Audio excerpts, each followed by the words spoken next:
Continue with the statements of the President of Argentina, Alberto Fernández. The world is experiencing a time of change. A new era is upon us as humankind is still overcoming the effects of a pandemic that led to the loss of lives of 15 million people, leaving us exposed to the inequality that we're confronted. In the meantime, the climate crisis has subjected our planet to all kinds of extreme events. Cyclones, tornadoes, unexpected flooding, or extensive droughts have affected millions of human beings in every corner of the globe. All this is taking place while a war is continuing, carrying away human lives and unleashing an energy and food crisis of unheard of proportions. As all these calamities are occurring, we are witnessing an astounding technological revolution. The robotization and the acceleration of the process of incorporating artificial intelligence forces us to rethink our education, processes of production, and the preservation of work. How we will be capable of confronting these changes and harmonizing interests in this new landscape in which we have found ourselves, that is the true challenge that we are confronting today. As I speak before this assembly, I confess that I feel duty-bound to be absolutely frank with you. The problems of the world demand solutions. We have spent too much time diagnosing problems. We cannot continue speaking of these while we're teetering on a ledge. The risks of perpetuating this current situation are very high. We have covered half the path towards the implementation of the 2030 agenda, and yet we know, as ECLAC mentions, that only 1/4 of the targets that we have set for ourselves will be achieved by 2030. This inability to behold a better future sows unease in the developing world, where the poorest and the most vulnerable people live. It is impossible to want to achieve an equitable future by promoting and continuing the same paradigms that have generated inequality in which we live. International financial engineering has demonstrated that it is abusive and it is unchanged. How can we achieve sustainable development without financing that contributes to this? The international financial system has not demonstrated a determination to adapt itself to a world that wants to restore a lost equality. Quite to the contrary, it only seeks to impose the same orthodox policies that have deepened inequality and misery around the world. The global financial architecture only serves to concentrate income in the hands of the few and to marginalize vast regions of the world. It embraces speculative activity rather than development. It promotes cheap labor rather than dignifying labor. The time for words is over. The time has come to promote social justice in the world. The International Monetary Fund cannot continue increasing its interest rates each time that the U.S. Federal Reserve increases its rates to contain national inflation. It cannot continue to do this, and yet it does so. And in this context, it is shameful that even today, IMF applies surcharges to many countries who are already burdened by the unbearable weight of external debt. Ironically, the IMF finances Ukraine in the midst of its war, and in the midst of this war, it applies surcharges on interest that Ukraine is charged. It's shameful. We need a new framework for dealing with sovereign debt, which is guided by the development of social justice. Experience shows that when a people is choked with the eternal noose of indebtedness, its forces flag. Social crises are compounded and debts become unpayable. We face the challenge of feeding a growing global population in the midst of extreme climate conditions, droughts, flooding, tornadoes, hail. Everything affects the production and delivery of foodstuffs. We know this from our own experience. Argentina lost over 20% of its exports due to the worst drought of the past 100 years. No less than 3% of GDP were wiped out. We all know today that the global market of foodstuffs has been poisoned by financial speculation, and it only leads to greater income for the few and instability and misery for millions of human beings. To find a long-term solution to the problem of food security, it is essential that there is a system of international commerce of agricultural products that is more fair, more transparent, more equitable, and more predictable. We need to eliminate distortions produced by subsidies, and we need to prohibit foodstuffs from being an object of financial speculation. Both of these things discourage the necessary investments in order to increase production that will help satisfy the growing global demand for foodstuffs. Argentina considers multilateralism as the best tool to find shared solutions to shared problems. It reflects our mission to be guided by solidarity and to cooperate in the striving for collective well-being. Hegemonic agendas have only served to promote distrust, encourage arms races, and limit the possibilities for economic and scientific technological cooperation. In the current context, as we know, there is a confluence that has been provoked by over a decade of accumulated crises, starting from the effects of the financial collapse of 2008 up to the war unleashed by Russia in occupying Ukrainian territory. The effects of this war are there in plain sight. In addition to the terrible humanitarian consequences, the military conflict is generating historic levels of inflation around the world, but with particular impact on the prices of foodstuffs and energy. This situation has also given rise to other tensions less noticed by public opinion, but that also profoundly affect international peace. Just as an example, I'd like to highlight the blockades by Azerbaijan in the Lachin corridor, which have provoked a humanitarian crisis which once again is punishing the Armenian people. Just today, while this assembly is being held, in the news we read that Azerbaijan has started military operations with the goal of taking control of Nagorno-Karabakh. The international community cannot remain indifferent to this reality. It must act preventively to avoid new ethnic, racial, religious, or political persecution. As we've always done, we will continue demanding of the parties to conflicts that they show wisdom and convene peace negotiations and demand multilateral organizations to regain the strength that they seem to have lost, the strength to uphold international rules. The countries of the global south, we have historically shared our visions about the international system and on the responsibility incumbent on multilateral organizations in the area of development, peace, global security, cooperation, and decolonization. I represent a country that this year will celebrate our 40th anniversary of restoration of democracy, a country that learned from its historic past that it will never again accept violations of human rights, and a country that has promoted as a policy of state the right to memory, to truth, and to justice.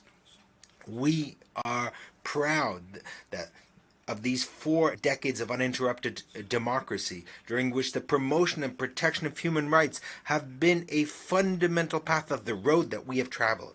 Today, UNESCO declared a World Heritage Site the Museum of Remembrance, ESMA, which was a clandestine center of detention, torture, and extermination, in which the dictatorship perpetrated its worst atrocities. By actively preserving memory that the deniers want to conceal, we will make sure that this pain will never again be repeated. In the face of these crimes against humanity, our solution is not revenge but justice. And precisely because we know the horror represented by the disappearance of 30,000 human beings, we have taken this opportunity to reiterate our appeal to adhere to the International Convention for the Protection of Persons Against Forced Disappearance. We need more states to be committed to this so that this crime is completely eradicated. The challenge that we have before us is to consolidate and move forward our efforts on the rights agenda, which means achieving democracies with greater equality among them and equality among its citizens. Human rights admit no kind of regression. If there's regression, those who gain are the advocates of authoritarianism and those who promote a hate discourse. Democracies lose legitimacy, and the crisis of representation that is generated winds up undermining the institutions of the rule of law. Preserving the rule of law is a shared conviction on our continent. This is why we're particularly concerned about what is taking place in Guatemala. The international community must activate the relevant mechanisms that ensure respect for the popular verdict.